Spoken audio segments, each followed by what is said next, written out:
নমস্কার, 7 EPIC news নেটওয়ার্কে আপনাদের স্বাগত। এবার পুলিশ কমিশনার বিনীত গোয়েলের পদত্যাগ সহ আরজি করের তরুণী চিকিৎসক হত্যার দোষীদের বিচার চেয়ে আন্দোলনরত জুনিয়র ডাক্তারদের নিয়ে মুখ খুললেন বিজেপির প্রাক্তন রাজ্য সভাপতি সাংসদ দিলীপ ঘোষ।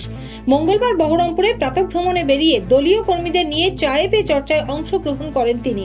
আর সেখানেই সাংবাদিকদের মুখোমুখি হয়ে আন্দোলনরত জুনিয়র ডাক্তারদের স্যালিউট জানানোর পাশাপাশি তাদের উদ্দেশ্যে দিলীপ ঘোষের বিস্ফোরক দাবি, আরজি কর খুন কাণ্ডে সন্দীপ ঘোষ ছাড়াও অনেক জুনিয়র ডাক্তাররাও যুক্ত আছেন। আর যেসব জুনিয়র ডাক্তাররা আন্দোলন করছেন তারা জানেন কারা অপরাধী। যে দুর্ঘটনা ঘটেছে তাতে সন্দীপ ঘোষ একা নয়, তার সঙ্গে আরও অনেক লোক আছে, অনেক জুনিয়র ডাক্তারও যুক্ত আছেন। আর আমার মনে হয় জুনিয়র ডাক্তাররা আন্দোলন করছেন, তারা ওদের সঙ্গেও আছে এবং তারা জানেন কারা।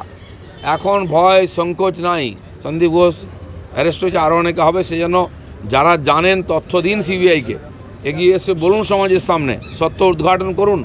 সারা পশ্চিমবাংলায় বিভিন্ন সংস্থায়, college, university, medical college, hospital, সব জায়গায় এই ধরনের দুর্নীতি চলছে, কাটমানি, ভয়ের পরিবেশ।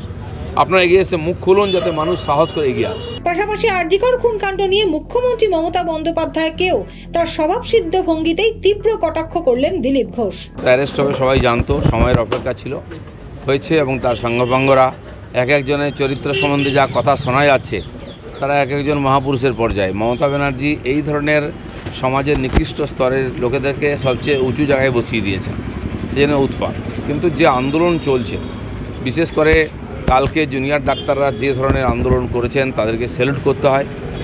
রাত অবধি বসে থেকেছেন যে জিদ নিয়ে তারা, তো আমি সত্যি সত্যি আমরা অবাক হয়েছি যে এই ধরনের আন্দোলন, একটা মাস মুভমেন্টকে নেতৃত্ব দিয়ে তারা এগিয়ে নিয়ে যাচ্ছেন। সারা সময় তাদের সঙ্গে আছে, আমরাও তাদের সঙ্গে আছি। কালকে বিজেপিও সমস্ত জেলাতে ডিএম অফিস ঘেরাও করে আন্দোলন করেছে। সার্বিকভাবে যেটা আমরা ভেবেছিলাম যে দুর্গাপূজার দিকে গেলে কমে যাবে আন্দোলনের বেগ, কিন্তু দিনকে দিন বাড়ছে। আর মমতা ব্যানার্জি পেছন দিকে সরছেন। এই যে এক একটা লোক ধরা পড়ছে, কালকে পর্যন্ত টিএমসি লোকেরা বলছে সিবিআই কী করলো, কজনকে অ্যারেস্ট করলো।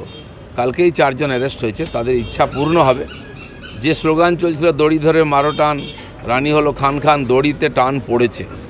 সময়ের অপেক্ষা করুন, এই সরকারটাই খান খান হবে। কারণ যত দিন যাচ্ছে তত ভয় পাচ্ছে, তত বেশি অমানবিক ব্যবহার করছে তাদের এমএলএরা, এমপিরা, নেতারা। যে ধরনের কমেন্ট করছেন, কোনো ভদ্র সমাজে এটা হতে পারে না। মহিলাদের প্রতি, পীড়িতার প্রতি, আন্দোলনকারীদের প্রতি এরা কি চাইছেন? ভোটে জিতে গেছেন বলে যাকে যা ইচ্ছে করবেন, ভয় দেখিয়ে রাজ্য চালিয়ে যাবেন? পৃথিবীতে কোনো স্বৈরাচারী শক্তি টেকেনি, মমতা ব্যানার্জি সরকারও টিকবে না। বহরমপুর থেকে গণেশ সাহার রিপোর্ট, 7 এবিক নিউজ নেটওয়ার্ক। আরো বিভিন্ন খবরের আপডেট জানতে হলে অবশ্যই সাবস্ক্রাইব করুন 7 এবিক নিউজ নেটওয়ার্ক চ্যানেলটি, কারণ আপনাদের একটা সাবস্ক্রিপশন আমাদের কাছে অত্যন্ত মূল্যবান। জয় হিন্দ।